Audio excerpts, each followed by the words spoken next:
I'm really close to the fish cave now, but going around the corner, I happened to see this, so I wanted to stop and talk about it. I don't know if you saw my video on YouTube I did, where I was trekking around through the mountains, and I came across a cave where a monk was living in it. Really cool guy. And so I sat and talked and gave him a little bit of money, and he blessed me, and it was really cool. And I made a note about, you know, as soon as he started to bless him, the smoke that had been going one direction moved away from it. It's like there was this energy that was created. Now you can say, oh, okay, that was just a coincidence or whatever. But anyway, these things are kind of cool when you run across them. They find what they think is an auspicious place, a very sacred feel to it, or old trees, something that gives it some significance. And the monks will come and they'll set up camp there and live instead of living in a wat. They live out in the, sort of like the ascetics in India, that wandering nomads kind of thing, where they're finding their enlightenment by being out in nature and without the trappings of materialism or Western culture, or modern culture, I should say. So this is one of these places. I happen to turn the corner and I see the Buddhas all draped in the orange robes, and some of the saffron robes of the monks drying, so I knew that they were living here. So we're going to go check them out and see what they got to say. Meet a monk in a cave. Okay, let's go check out the monks.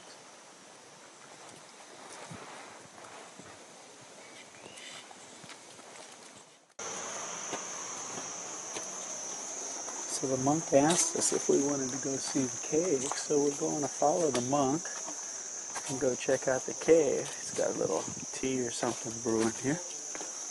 This monk is spry. He's climbing this hill like a mountain goat. Oh my Lord.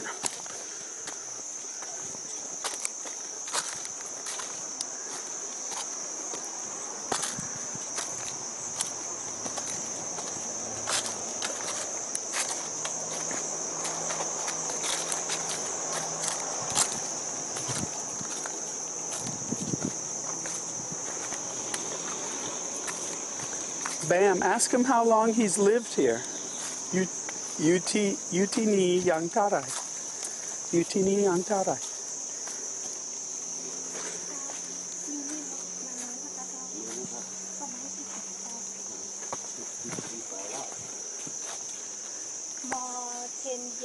More than 10 years, wow.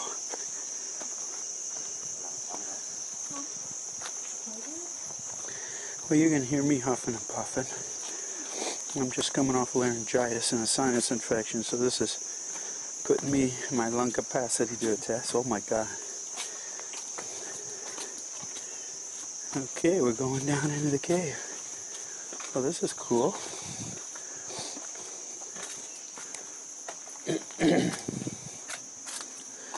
Wow.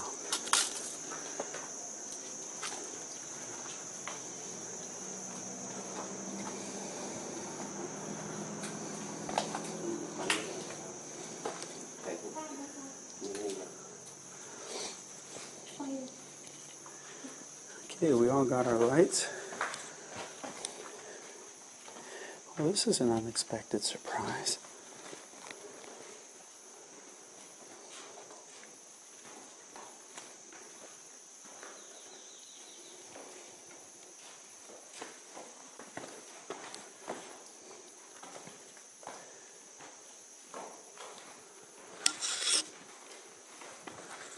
I can see why he gave me the light now. Because these are like narrow little boards and walkways.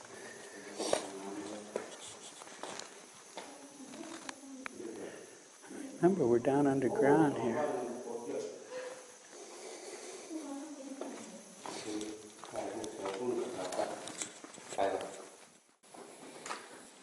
So anyway, we're turning around and heading back because we started this at 2 o'clock. At 2:30, he said, if we continue, it's going to take us to about 6 o'clock to get to the end. So we're not going to do that. And besides, my battery's getting low. So I got to cut this short if I ain't trying to get anything in the fish pond or the fish cave. But this has been really cool. Forget about the fish cave. This was very cool. Hang out with the monk, walking through this cave. Maybe things like that happen all the time in life. You have a plan to do something, but it's only to get a step further to something that you really, really want, which is better. That's why you can't be attached to the outcomes. Buddhist philosophy, like the monk.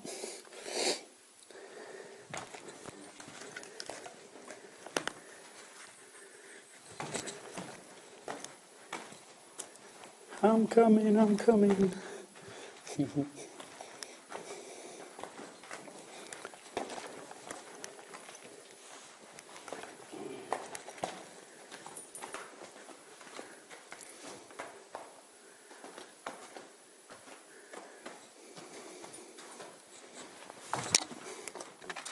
Okay. So this is Cho, yeah. He's the one that was our guide through the cave. Very cool guy. And if you ever come to Mehon, make sure to come see Cho and let him guide you through the cave. And if you have time, go all the way to the end. It would be very cool. So I'm not sure if I have enough battery to record the fish cave or not, but this was extraordinary. It was one of those moments that I'll cherish and remember forever. So that was the fish cave expedition. I mean, the fish cave, the monk cave expedition. I didn't know I was going to be spelunking today, but it's been very fun, very cool. So remember, always be flexible. So if things change, go with the flow. Let's go see if we have enough battery for the fish cave. So we finally made it. This is Tampla. Tampla means cave fish. So they put the adjectives in front of the nouns. We'd say fish cave. Now the other thing to note is this is a national park. So foreigners pay 100 baht, Thai people 20 baht. But because I have a tax ID card and I've been here long enough where I can speak good Thai and tell them that I've lived here for so long, I got in for the price of Thai people, 20 baht. So this is important if you're going to live over here, is to get a tax ID, driver's license and stuff like that so you can enjoy this. And it's not the amount of money. 100 baht, it's not that much. It's only $3 and some. But you know, you live here long enough, you think, well, you should pay what Thai people pay. It seems just right. And they've never complained about that as well. I guess if you understand the system and can explain to them, they're okay with that. So let's go check out the fish, okay? So, one thing that's nice about this place is it's a national park. So what do they have? They have campgrounds. Camping's becoming very popular. So why this is important to me is I put up a video on YouTube for my Going More Places van donation. If you enjoy the videos, you get some benefit out of them, please donate for my van, because see, that's going to help me. I can only stay here for a certain amount of time. I can't explore all the places because it's too expensive. I have to come up by public transportation. I got to go back and pay by public transportation. And I have to spend money on a room or a guest house every night. And so then we have to rent a motorbike to get around. So this is what's costly. If I have the van, I can do all this and I could stay much longer and show you more places. So please, if you get an opportunity, donate something towards the van. I'd really appreciate it. But see, what I'm going to be able to do when I have the van is to come places like this, park the van at night, sleep, and they have public restrooms and showers and everything like that. So this is what I'll be able to do. I'll be able to stay in places like this at night. And this will make it much more efficient. I'll be able to show you a lot more. But for right now, I got food for the fish, 20 baht, and I got all sorts of bags of sunflower seeds and fish food. So let's go feed the fish, okay?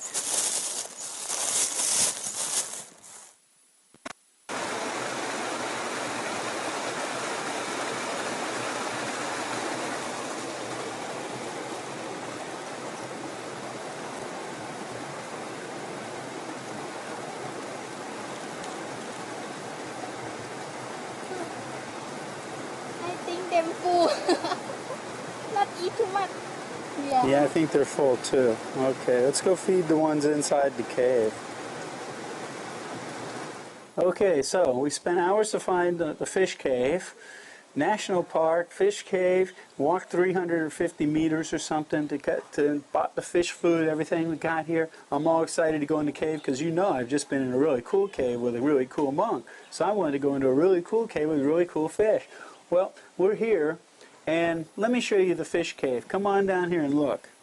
We came all this way to look at this little hole down here with fish in it. So this is our fish cave experience. So I'm really happy that things worked out with the monk.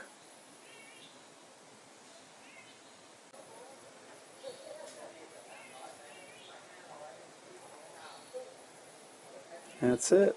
Just a hole in the ground that you can see fish in. That's our fish cave. So you never know what to expect in life. Life is like a box of chocolates. You never know what you're going to get. So, the fish cave was a disaster, really, anticlimactic. But one thing that they do have here is a Thai house. I told you before in the earlier video, I love Thai houses. Well, they have another one on display here. This is a little Thai house. So I'm going to give you a little tour of that, and if I'm rushing, it's because the battery's getting ready to die on us. So if you don't get the whole tour, that's why. That's why I rushed through a couple other pieces here. We had reserve batteries, but they're both down now, almost out. So let's go check out this Thai-style house real quick before we call it a day. So this is what I was saying before. As you come up the stairs, you got a place to sit and converse outside, entertain guests, take off your shoes, and then they have these big porches with large overhanging roofs. Okay, so it cools the air off before it goes inside the house. Then they have a little place here. There would have been either a place to sit if the roof didn't come down so far, or a place to put the little water. See, this is the thing that they used to give for water. And they'd have a cup and a scoop, and the water would sit in there for people who were parched as they came to visit, would be able to get something to drink. A little altar or shrine, so you can wake up and pray in the morning. So this is a very small Thai house, and then this is where they slept, inside in the room. Now this one actually has woven bamboo walls. You can't see because it's pretty dark in here. Woven bamboo walls with studs. And this one actually has mosquito screens on it, but the original ones, the windows are solid wood. They would close up or open. So if you left, you would close them up. And when you're here, you'd open them. And then you would sleep under a mosquito net that hung from the ceiling. And you'd sleep on a mat on the floor. And if you had a view like this outside, you don't need a big house because you'd get this view of the water, which is gorgeous. So who needs a big house? Just sit outdoors. And then underneath the house would be where you would cook and use the bathroom. So this is where they would have a kitchen underneath here. They'd be able to cook. And this one has a modern style bathroom for tourists to be able to use when they come to visit. So that's your Thai style house. Well, 7:30 at night, sitting by the lake, enjoying the lights of the temple behind me, and I'm reflecting on the day, reflecting on Mae Hong Son. And other than it being a little bit warm for my standard, I think the humidity's up. I think Chiang Mai just happens to be drier. But besides the heat, it's a really nice, pleasant place. I would need to spend more time getting around to check it out, but the people are really friendly. It's mostly hill tribe people here, from the neighboring hill tribes. Everybody that comes to Mae Hong Son really comes for trekking and stuff like that. So if you come up here and you've done all that, then it's time to just relax and enjoy the place. It's cheap to live up here. Like I said, the people are really friendly. It's a nice place to hang out. I can see why people come here. And today was a really interesting day for me. You know, it really reiterated my beliefs that, you got to have a plan, have goals, but don't be attached to them. Because I think some of the things that come into our conscious mind of things we want are only a key or a stepping stone to get to something else. But if you get attached to having to complete them or have them, then there's a lot of disappointment in that. So it's not usually a good thing to do. And I have an audio program called The Easiest Way to an Effortless Life, and I talk about that, having goals but not being attached to them. So, yeah, the thing with the monk in the cave was very cool. Neat guy.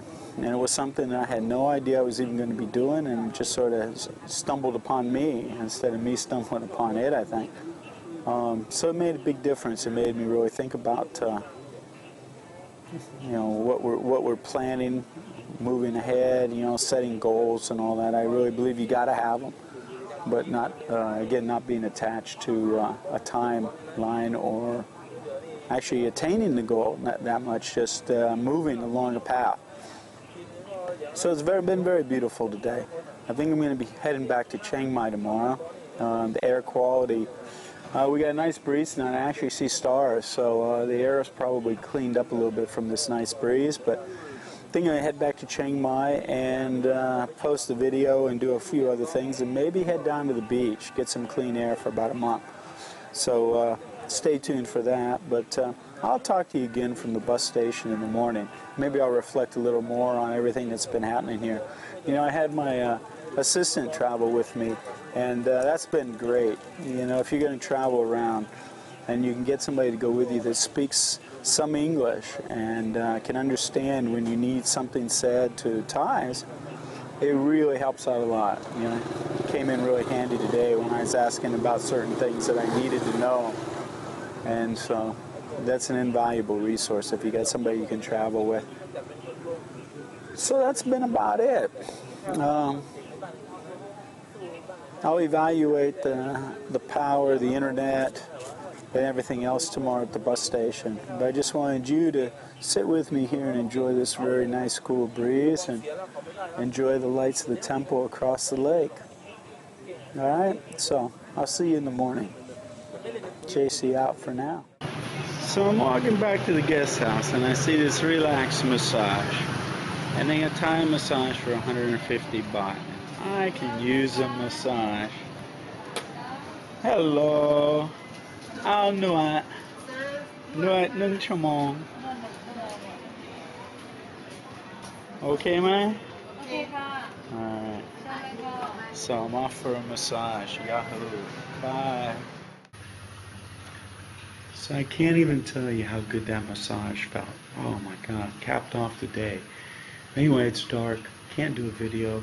Talk to you in the morning, but before I shut down this thing, I want you to see termite season. They come out from their nests, and at night they swarm around lights. And so these are termites. Check these out. Then I'll talk to you in the morning. Okay?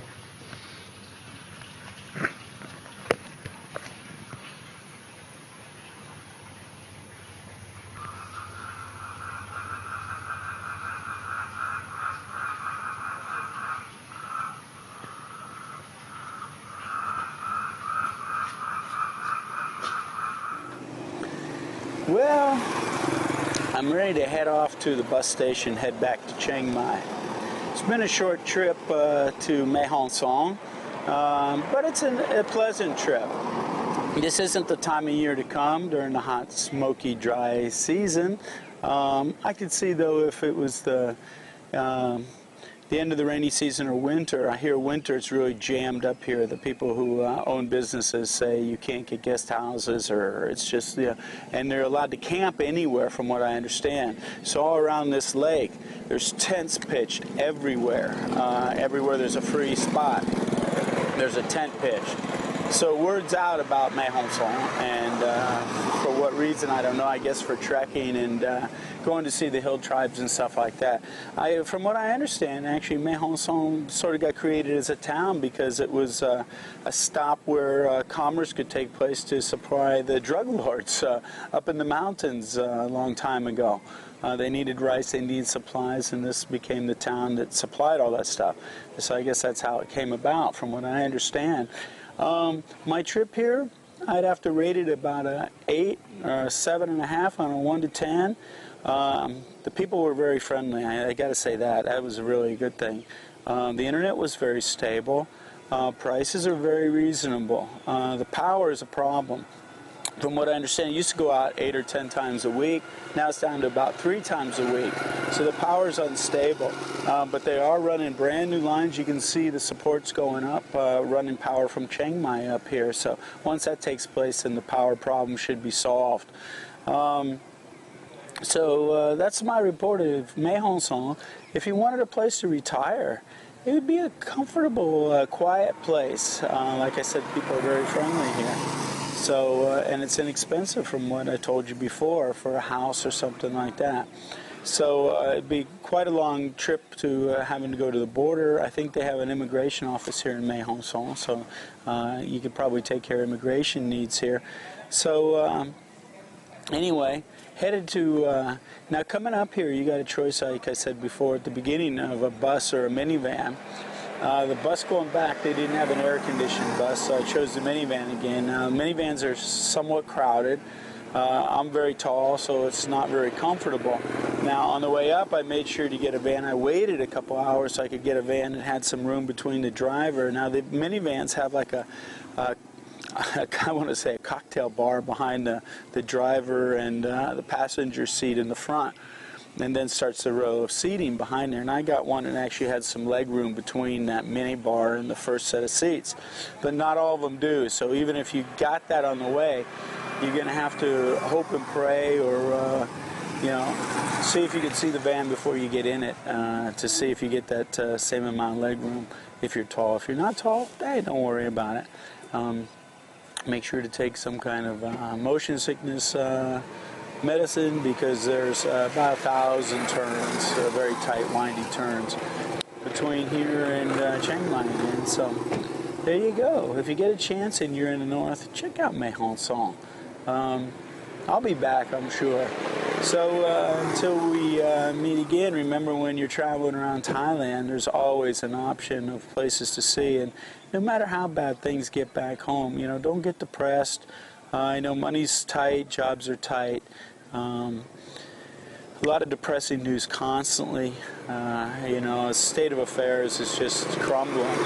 And I don't just mean that financially, but in a lot of different areas. And I'll talk about that in another video some other time. But no matter how bad things get back home, remember, hey, you know, it might not be Thailand, but there's always an option.